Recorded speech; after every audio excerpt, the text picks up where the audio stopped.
Gary Cooper, Shelly Winters, Henry Morgan. Star on Family Theater.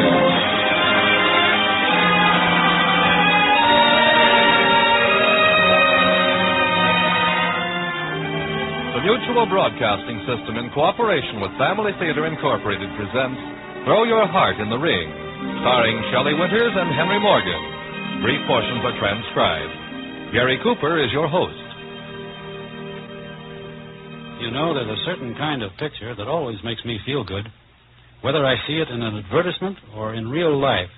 It's the picture of a boy and girl running to meet their father when he comes home from work. You know what's going to happen. You'll have to relive their day with them. Listen to all the good and unusual and happy things. Sympathize with all the bumps and bruises and tears. Well, that's the way it should be. That's what fathers are for. But children aren't the only ones who need help and encouragement at the end of the day. Everyone in the family needs a listening ear, a sympathetic father. And that's what God is for. God is our Father. He wants to help us. He wants us to talk to Him. In other words, He wants us to pray to Him. Families that want to be happy turn to God each day in family prayer.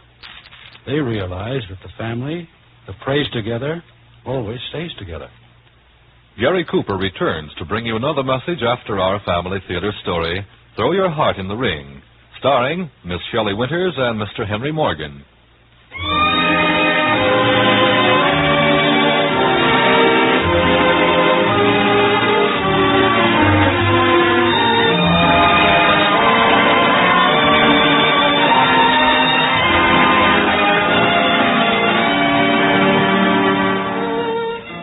As the West End Transit bus made its way across town to Jasper Street in the end of the line, Maggie Monahan sat up front as usual, talking to the driver. You know, Lloyd, after all these years, it's occurred to me that we're breaking the rules. You could get fired. What do you mean? Well, all the way across town we sit here and talk, and that sign up there says, any unnecessary conversation with the driver of this vehicle is forbidden by law. Oh, that old thing. Oh, don't you worry, Maggie. You're the steadiest customer this line has got. And besides, conversation with this driver is not unnecessary.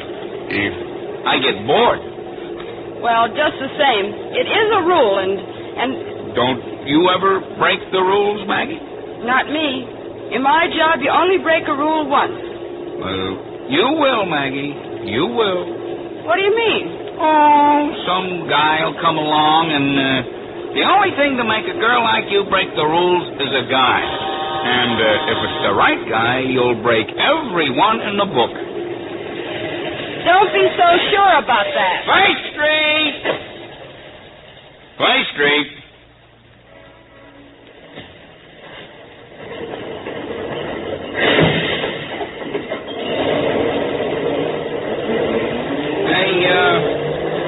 Hey, Maggie, how come that you're a nurse? How come? Yeah. Why? Because I like it. It's a wonderful profession. At least it is for me. But wouldn't you rather have a better kind of a job than you got? You know, a private nurse to some old millionaire, or say maybe even a regular hospital job? Nope. I like my job. Yeah, but it seems to me it'd be a lot better and easier than working for the city. Tramping around the streets all day, taking care of a lot of bums, and don't think they appreciate it neither, because they don't. Maybe they do. Some of them. I don't think so. And what a beat you got. Jasper Street District. I was born on Jasper Street, Lloyd. You were? Oh, well, how about that? Look, Lloyd, you're married, aren't you? Sure, you said it. You love your wife? Of course, sure I love her. You'd probably do most anything for her, wouldn't you? Well, sure I would. Well, that's how I feel about my job. You do, huh? I wish they felt that way about this bus. Jasper Street, end of the line!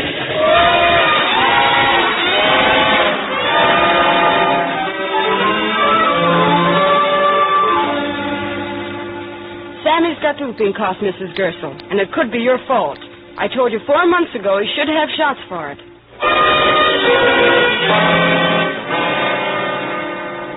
Now, you listen to me, Mr. Franklin. I happen to know you have a very good income from this place, and I also know the Board of Health says you've got to put screens in the windows.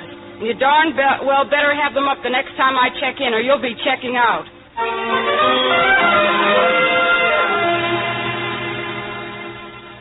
You'll have a fine baby, Mrs. Lafano, if you'll just follow that diet and rest as much as you can. I'll be back to check on you next week.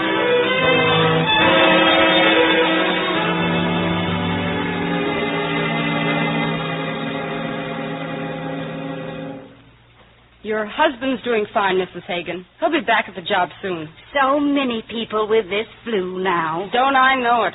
Glad you didn't catch it, Tommy. Oh, I'm rugged. Wouldn't you stay and maybe have a bit of supper with us, Miss Monahan? Thanks ever so much, Mrs. Hagan. But I've got to drop my reports off on the way home. Office closes at 6. Maybe some other time, huh? Oh, I hope so. Miss Monahan. Yes, Tommy? I'll walk to the bus with you, okay? Sure, if you can walk fast. Miss Monahan, What's on your mind, Tommy? Well, it's something I'm not supposed to tell, but I think I'd better maybe. There's a man, awful sick. What man? I don't know. He's up in Mr. Polk's hotel. I think you better go up and see about him. I can't, Tommy. I'm through for the day. I'm late as it is. He's awful sick. Well, why doesn't Mr. Polk call a doctor for him? That's just it. The man won't let him. He doesn't want anybody to know he's sick. I think he's in trouble. What do you mean? Maybe he's done something. How do you know so much about him, Tommy? Well, I run errands for Mr. Polk, and I found out. Now, you won't tell that I told about it, will you? Of course not. And you'll go see about him, won't you? Well... He's awful sick. Oh, I guess these reports can wait until the morning.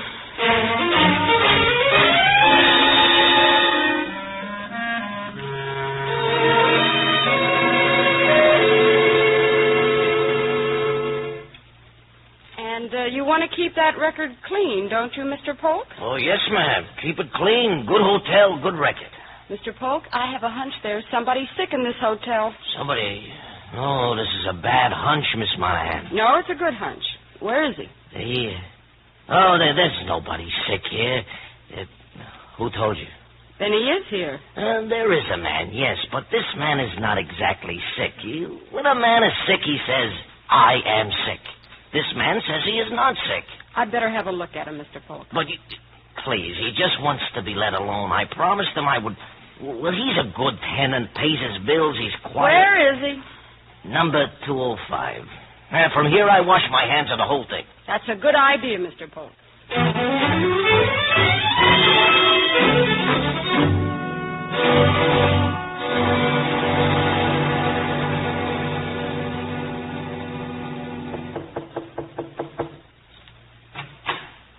Hello? Mind if I come in? Who are you?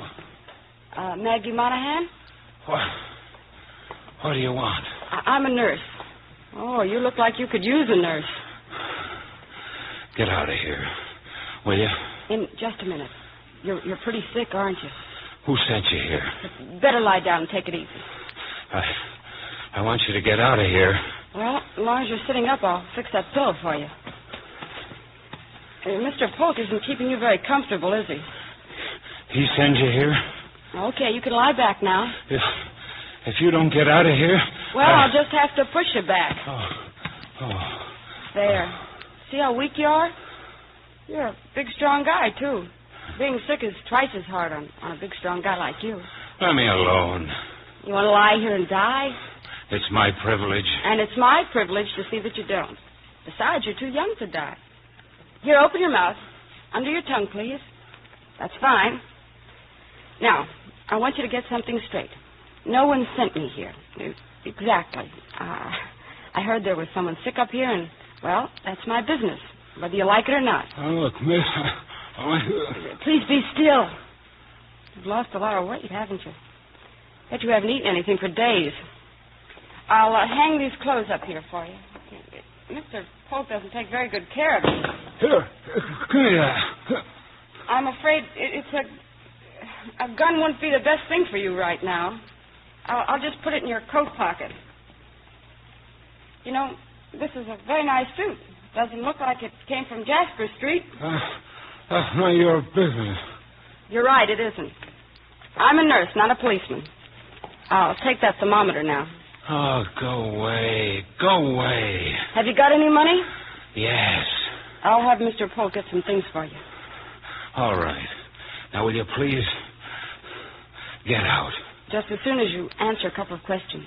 What's your name? Who wants to know? I'm a city nurse. I have to report my cases to the health department. They have to have a... Look, you're not making any report. But I have to. It's a rule. Well, you'll have to break the rule. But you know, I could look through your clothes. I could probably find something with your name on it. You wouldn't do that? No, I guess I wouldn't. Well, I'll tell Mr. Polk what to bring you, and I want to get that fever down.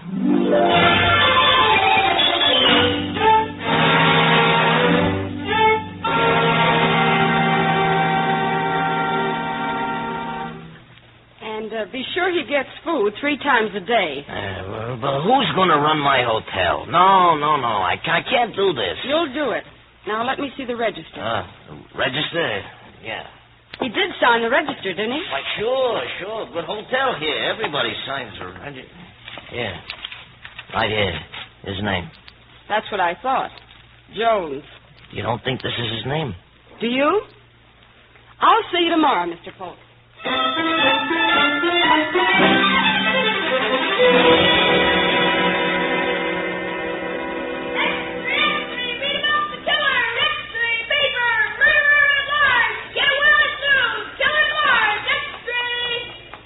Come on, Maggie, you're late. I was in the drugstore. I had to call the head nurse about some reports. I was supposed to take them in this morning and forgot. Broke a rule, huh? Well, not exactly. I don't know that you'd call it that. Must be something going on with you. What are you talking about? You remember what I told you the other day, Maggie? The only thing to make a girl like you break a rule is a guy. And if it's the right guy, you'll break every one in the book. Tell me something, Lloyd. How does a girl know when a guy is the right guy? Well, not being a gal, I can't answer that. But I can give you the reverse opinion. The first day I set eyes on my wife, it was just like old Clancy lowering the boob. Oh, I'll never forget that day. She was about to... Hey, what do you want to know for? Just curious. Yeah? Yeah, and watch where you're driving, will you? Oh, so help me, I think you got yourself a boyfriend. You're thinking all wrong, Lloyd. Well, if you ask me, that is too bad. A dame like you ought to have a boyfriend. Nobody asked you. Okay. Oh, look, Lloyd, I'm sorry. I didn't mean to chop your head off. Oh, that's all right. Skip it. I had it coming. No. You see, Lloyd, when I was a little kid, I made up my mind to something. Yeah? I was going to get out of this district. I was going to make something of myself, something decent and respectable. It wasn't easy because I didn't have anything to start with except a strong back and a lot of hope. But I got what I wanted, this uniform. I want to keep on wearing it and working hard. I want to be the best nurse I know how to be. I haven't got time for love. I'll get off the soapbox now. Oh, no. That's okay. That was a nice speech. Only one thing wrong with it. That routine about love. It don't take time to fall in love with someone, Maggie. All it takes is a heart.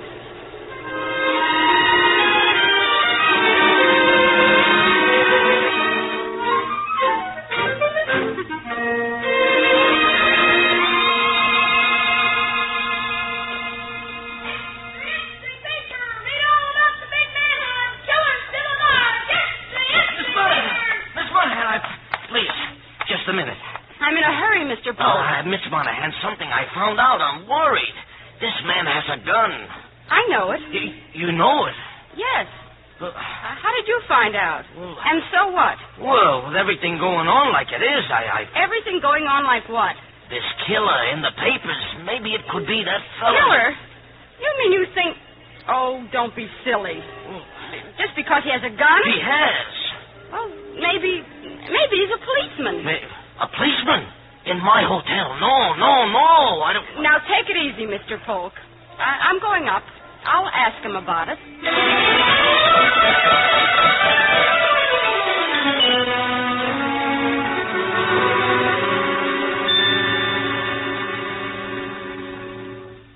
And whether you like it or not, you are getting better. The fever's gone. Yeah, I'm afraid I'm going to live. You don't seem to care about it, do you? No, I guess I don't. How can you say a thing like that? How can you even think it? It's easy. It's easy, and it's wrong. Lay off, will you? No, I won't. I'm telling you right now, you're wasting your time. It doesn't take time. All it takes... Yeah? Go on. Has Mr. Polk been treating you all right? Bringing you everything you need? Yeah, I guess so.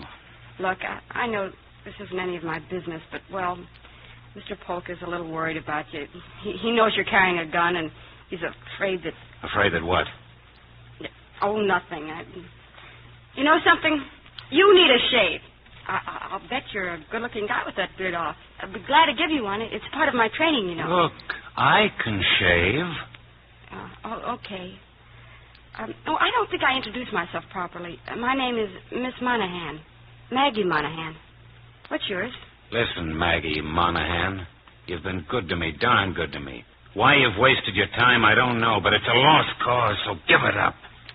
I don't like to give up. Sometimes you have to. You mean like you? Yeah, I mean like me. Look, won't you please tell me who you are? Just tell me your name. I haven't got any name. But you gotta have... Why? So you'll have something to put down on your report? I'm sorry, Maggie. I told you not to waste your time on me. Are you running away from something? Trying to hide, maybe? Is that it? Yeah, that's it. That's what I thought. You can give me away if you want. You know, like you said the other day, you can go through my clothes, find out who I am, hand in your report, stick to the rules. I know. Well, go ahead. Why don't you? I don't know. Maybe Lloyd was right. Lloyd? Yeah, he's a bus driver, I know. He knows all about people. Especially people like me.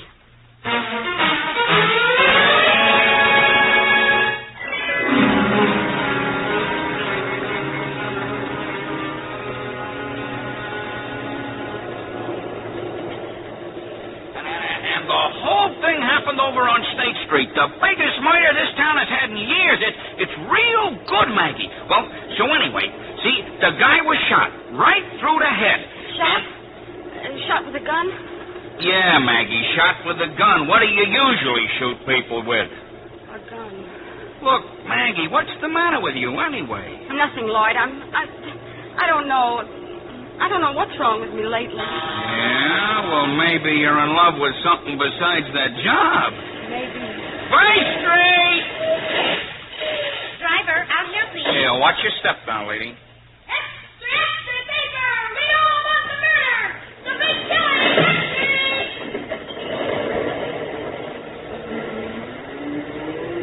Now, what did you say, Maggie?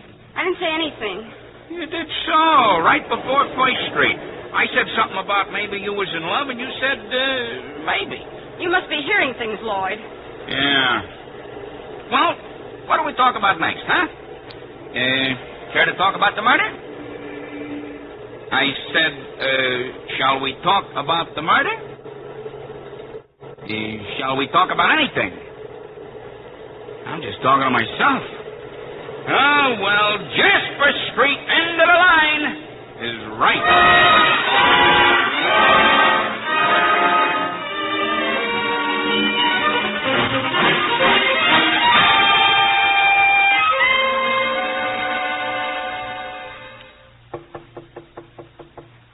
Who is it? Maggie. Maggie Monahan. Oh, come on in. You're kind of early, aren't you? You don't usually hit this yard till later in the day. Well, I don't like to get in a rut. I shaved this morning. Yes, I see you did. You must be feeling a lot better. Well, you've been so swell to take care of me, I thought I ought to at least try to look decent. You look just as I knew you would. What I wanted to tell you was I won't make out any report on you. Oh. As long as you're all right and it's nothing contagious. Thanks, Maggie. I know what that means to you, that report. It's pretty important. No, it's not important. Well, I suppose you'll be leaving here as soon as you can get on your feet. Leaving? For where? For nowhere. Where can you go to lose yourself? Mr. Polk's hotel's as good a place as any. It's nowhere. Don't talk like that. I'm sorry. I guess I'm a new type case for you. It's a disease you've probably never seen before. You might confuse it with jaundice because the victim turns yellow, but don't you be confused, Maggie. I haven't got anything as brave as jaundice. I'm just a plain coward. I don't believe it. I wish I didn't, Maggie. Maggie Monahan. That's a good name. Strong as the girl it belongs to. Maggie, something's happened to us. Do you know it? Yes, I know it. How did it happen? Why? So all of a sudden, why'd you come here? It's so wrong for you. You don't know what I am. I don't care. I know you don't. You're that kind of a girl. You've got the courage I haven't. Maybe that's the answer. Maybe you're the answer. I want to help you, if you'll let me. If I'll let you, how can I make you understand it? Oh, Maggie, it's no good. Not for a girl like you. Be smart. Walk out that door and slam it hard. I can't. Don't be a fool. If I am a fool, I don't know it and can't help it. I don't care who you are or what you've done or why. I just know that whatever your trouble may be, it's my trouble, too, now. No. Get rid of it while you can. I don't want to. It's as simple as that. Maggie. I have to go now. I'll be back. Will you be here? If you want me to be. I want you to be.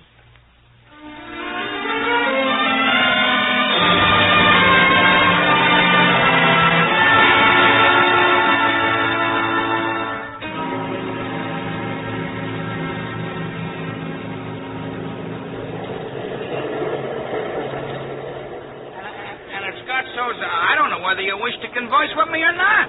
I'm sorry, Lloyd. I just got an awful lot of things in my mind. Yeah? Broken any new rules lately? No new ones. Just most of the old ones. Yeah, well, that's the way it goes. Hey, what's new on the killer? What killer? Did you read the papers? No, not much, Lloyd. Oh, it's been in the papers for weeks. Seems like you know all about it, you working in Jasper Street District. Well, the police think the killer's hiding out somewhere around Jasper Street. They do? They do, Lloyd? Yeah, that's what they say. That's what the papers say. They got him traced right down to Jasper Street, and then when they get there, it's a dead end. And then all they... What's the matter, Maggie? Nothing. Make you nervous, knowing there's a killer hiding out on your beat? No, Lloyd, it doesn't make me nervous. Well, don't you let it bother you none, Maggie. They'll get him. Yes. Yes, they will. Sure. Well, here you are, Maggie. Jasper Street, end of the line.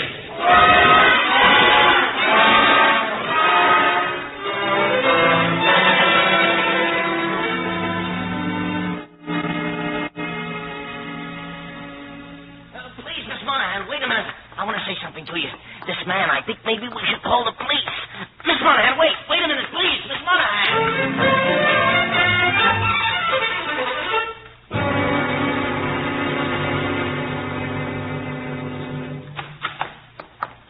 Maggie. I don't believe it. I can't. You're... Maggie. What's happened? You killed a man. How did you find out? The papers, everybody. It's true. I'm sorry you had to find out that way. I was going to tell you myself. I can't believe it. I won't. Not even if you tell me. True. Oh, I know how you feel. That's what drove me crazy. Trying to believe it, trying to face it, trying to understand it. To explain how a thing like that could happen. But I couldn't face it. You don't know what it is to feel like a killer. What are you going to do now? That's up to you. You can still walk out that door. No, I can't. Not without you. Besides, we couldn't get very far. Mr. Polk's called the police by now. The police? You've got to tell me. Tell me as fast as you can how it happened and why. I don't know why. That's just it. Everybody knows how it happened.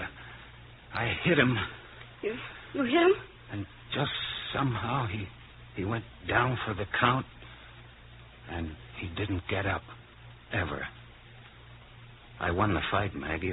The one I'd trained for all my life, yeah. Jim Harrigan, the winner. That's me.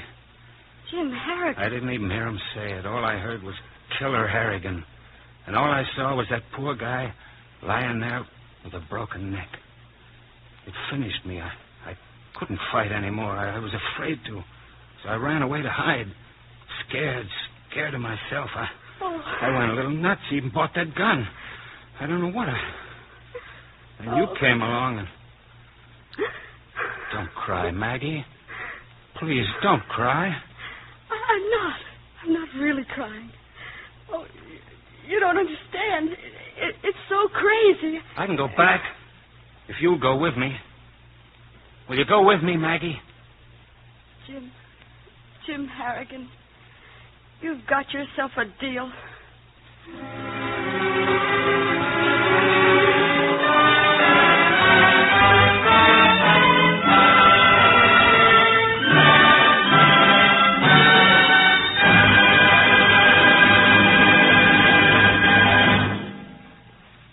This is Gary Cooper again. And here's something that always struck me as strange. A man will proudly raise his voice to sing the Star-Spangled Banner, and yet he will awkwardly mumble the Lord's Prayer. Some men will work for their family and play with their family, and yet they hesitate to pray with their family. It's not that we're ashamed, it's just that we're, kind of embarrassed. I'd say that's a kind of embarrassment that has no sense to it. We need God's help today as we never needed it before, especially if we have a family to raise and protect. If we're honest with ourselves, we know that without God, we can't bring love and tolerance and understanding into our home. And those are the things that we want above anything else. Daily family prayer will help us get them. Yes, let's pray together as a family, proudly and gladly. For the family that prays together stays together. Thank you for being with us, and God bless you.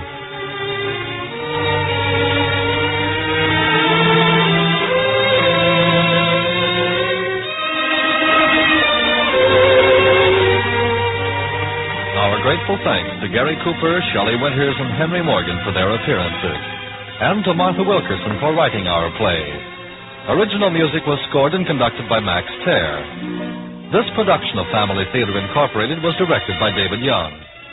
The supporting cast included Herb Vigran, Sidney Miller, Betty White, and Michael Chapin. Next week, our Family Theater star will be Joan Leslie in Round Trip.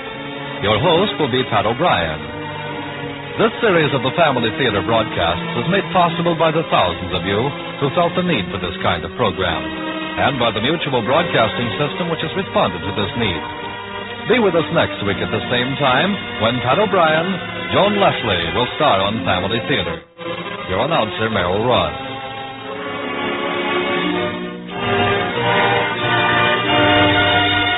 This is the Mutual Broadcasting System.